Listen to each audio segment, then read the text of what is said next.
everybody? Welcome to episode 7 of the Building Lemire League podcast. And yes, I have on the same thing. I literally just recorded an episode before this. Like I always say, this episode's going to be fairly quick, but the title of this one is going to be called Moving from New York to the fashion capital to Atlanta, Georgia. So let me give you guys a quick backstory. I mean, y'all don't really need a backstory. I kind of know if you watch my YouTube videos. Like I've been here for about 2 months now, right? And I had a phone call with somebody. She's an influencer and she has her own business and company. And I was introduced to her by a mutual friend, and she currently lives down here. And we was talking, and she was kind of talking about like why I decided to move. I told her why, and then basically just having like good conversation. We was on the phone for a little while, and then she was like, "Yo, why don't you talk about that? Like talk about going from the fashion capital, the Northeast to Atlanta, Georgia. Who does and which." Like just talk about it, elaborate more. And I think that's something that I talk about, but I don't really talk about exactly why I went. I just say I'm in Georgia, da-da-da.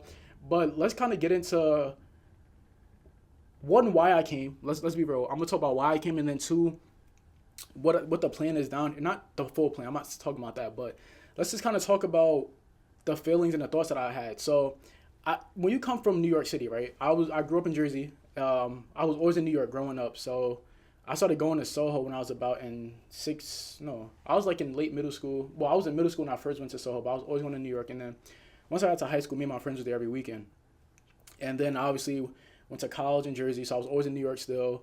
Had my internship in New York. Like everything was in New York. And mind you, I'm in the fashion field. Like I went to school for fashion. I have a bachelor's in fashion design and merchandising. Like I was always in the city. So in my head, right, I've always thought, okay, I'm going to stay in this area because I'm close to New York. I'm close to the fashion mecca, whatever. Until last year hit, and I told myself, you know what, let's just go somewhere new. And I decided to move to Atlanta, Georgia. And now here's my thing. I feel like the reason why it was tough for me being here at first was because it's slower than the Northeast. I'm so used to moving fast. Like we just have like a certain I don't know, each place has their certain characteristics, and we had those characteristics coming from the Northeast, especially New Jersey, New York area. So I'm like, dang, things seem a little slow. And then in terms of the fashion, granted, I'm still new. I'm finally meeting people, thank God. But it's not the same, So I'm sitting here in my head, in a business-minded head, and the entrepreneurial in me, and then to the place, the position I put myself in, and I'll be real with you guys, I put myself in a position where this has to work, right? Now, I'm not saying do nothing wild. That's not what I'm saying. But I put myself in a position where, now this has to work. You don't have that conventional, regular life that you thought you would have. Even some of your peers have. You don't have that. You put yourself in a position to now make it work. So now, really lock in with God and figure out how this is going to work, right? The way that He intends it to work for you. So I'm sitting here, I'm like, okay, growing up in the Northeast, right? Coming to Atlanta, Georgia, what can I do in another big city, right? But using the skill sets and the mindset that I have coming from the Northeast, right? And one thing I've been realizing, I'm like, okay, with Lemire Lee, your brand is hands down going to stand out here. And now, granted, some people could watch the video and say, not really. But then again, no one is in my head. No one sees the ideas and the stuff I have going on. I always make a joke. I say I'm a nerd. I study everything, right? So when I'm riding around the city, if I got to do something real quick, I observe a lot. I'm like, okay, oh, wow, they don't have this. They don't have stores like this down here. They don't really have activations or pop-ups like this down here. Okay, I'm not really hearing about them having pop-ups like New York pop-ups down here. Okay, all right, bet this might be a way we can connect, right? This is a way that I can probably connect with people down here. Not probably, but it's a way I am going to connect, right? So I just kind of wanted to make this episode and say for me, the struggle at first was just how slow things felt down here, right? Now it's just kind of adjusting, but now bringing that same kind of demeanor, adjusting it a little bit because, Southern hospitality is a thing. I'm realizing that. But just, bringing that same demeanor, that same grit down here and now building something that's going to outlive me, but also, too, embracing Atlanta's culture. And it's the real reason why I said embracing Atlanta culture is I always make a joke and say, I feel like when I was younger, I kind of manifested this life, right? I probably mentioned this in one of my podcasts before, but if you don't know, one of my favorite movies is ATL. Growing up, I've always listened to Southern rap. So whether it's, I remember when Amigos was first coming up. I remember when Metro Boomin was doing stuff early on. And I mean, this is probably back in, I was in early middle school at this time, right? So I was always kind of inclined to Atlanta's culture. Even Magic City, I don't go to strip clubs, but I've always heard about like everybody knows what Magic City is, right? So I've always just known about the details of Atlanta, just never been there. So I remember the first time I came here was I think 2-3 years ago now, and I came here like twice before I even moved down here. Well, I came down here 3 times before I actually moved down here fully, but I came down here and I'm like, wow. So now I'm just observing all of these spots. I'm like, how can I build and use my mindset that I gained coming from the Northeast, New Jersey, New York, and build something meaningful down here? And I would say that's my biggest thing. And the reason why I want to kind of share that is because no matter where you're at in life, if you're in a city, right, or you're in a particular place that you feel like does not serve or does not have the same type of, basically have the same type of things that you like. Say if, like, for example, I'm going to keep using design because I'm in that field, but fashion design. If I realize Atlanta does not have certain pop-ups that's popular in New York, or certain things that I know can really make noise down here, okay, bet. I have a company, I have a brand, how can I bring that? Now, a lot of it's going to take collaboration early on. I don't have a big backing. Everybody knows that. I say that clearly because I want to show people this is real. I don't have a huge backing. I barely have money to make it through right now. But how can I have collaborations with people? How can I connect with people who's already known out here? How can I connect with low-key people? How can I connect with outsiders who's not even in this field who possibly know, oh, this person owns this spot and they're a close friend of mine. Let me connect you guys. So really kind of just figuring out how to get in between those gaps, but also too just being open, talking to people. Like when you're in the business, I'm learning like you got to know how to talk to people. Like I mean everybody. And that's something I was taught growing up. My grandfather always taught me. He said, "Yo, just know people everywhere."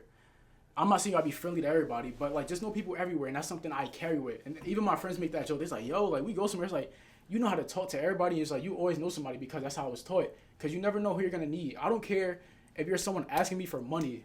You know what I mean? Like if I'm at a red light and you're a homeless person asking me for money, I'm gonna treat you like you're a human being. Why? Because you're a human being. You know, it's just kind of like having that type of heart where it's like, yo, you're a human being. Like we could chop it up. Are you good? Like I mean, I have cash. I got some food here. Like, you know what I mean? Like just having that type of mindset where it's like you never know who can help you. You never know who's gonna be who. You know, so it's just understanding that.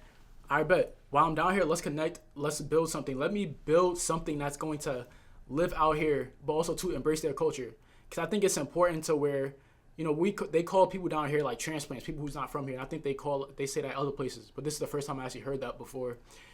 And it's like I don't want to be one of those quote unquote transplants who come here, build something, but don't show the city of Atlanta no love. That's not who I am. That's never been me.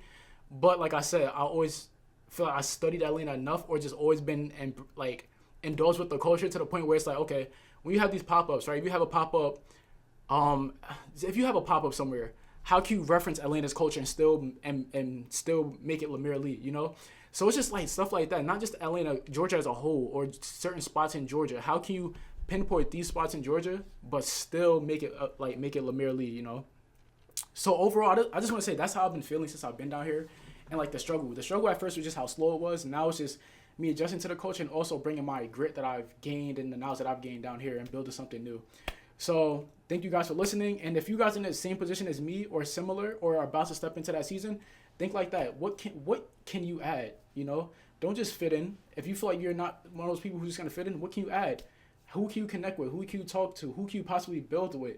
You just never know until you really get out your comfort zone and remind yourself, I'm here for a reason. You know, so when things get hard, don't think about just returning back. No, think about what can I build that's actually gonna be meaningful and somewhere new. You know, don't take the easy way out.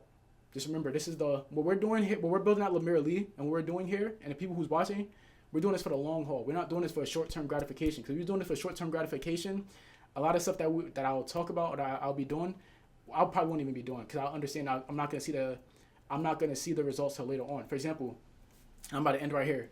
But I remember when I first started the brand. The brand was called Created by Lee. I started in my college dorm room and I was making tote bags out of old tapestry blankets or fabric I would find at a thrift store, or just cut up clothes, cut up whatever, right? And I never thought, okay, this is gonna be me forever. Or I never thought, okay, I'm going to just stay here, or I'm going to just build something locally. My head, I'm like, no, the reason why you're doing this is because you want to build a muscle. This may not be some of the best work, but you're going to build a muscle. You're going to build a muscle in terms of pricing. You're going to build a muscle in terms of quality. You're going to build that muscle in terms of being consistent and diligent in something that you really want to do. And at that time in my life, I told myself, And this is something I told myself. I didn't tell other people this, but I'm seeing this for the long-term game. So I'm sitting there investing a lot of time, missing out on so much stuff. Granted, I still found my time, but the thing that made it easy for me in college, I didn't party, so that was easy. But I told myself, this chunk of time right here, be willing to like sacrifice it. You're not gonna be able to go here, you're not gonna be able to spend money here, but you're gonna spend money on this fabric and come back to your dorm room. You're gonna go to work, go to class, come back in the dorm room and freaking sew. And that right there, I told myself, Lemire, build this muscle because you're gonna need this in the long haul. And when I look back at that stuff now, I thank God every day because I'm like, God, thank you that you gave me that discipline and I had that and I fought. Yes, I messed up from time to time. I fell short sometimes, but I fought to do that. So when I get to where I'm at now, this is nothing now. But I'm also looking around, I'm like, wow, God, I'm sitting in a place I prayed for. I was in that dorm room saying, oh, I wish I had a studio. Last year, it's a vlog on my YouTube channel where I looked at a studio space. I have my own studio space I don't pay for here. So it's just like understanding, like, it may not come exactly how you expect it, but it's gonna come similar or even better than what you expect, you know? So just thank God, give God all the glory. And I'm always gonna say that, give God all the glory. Understand, like, wherever you're at, just know it's for a reason.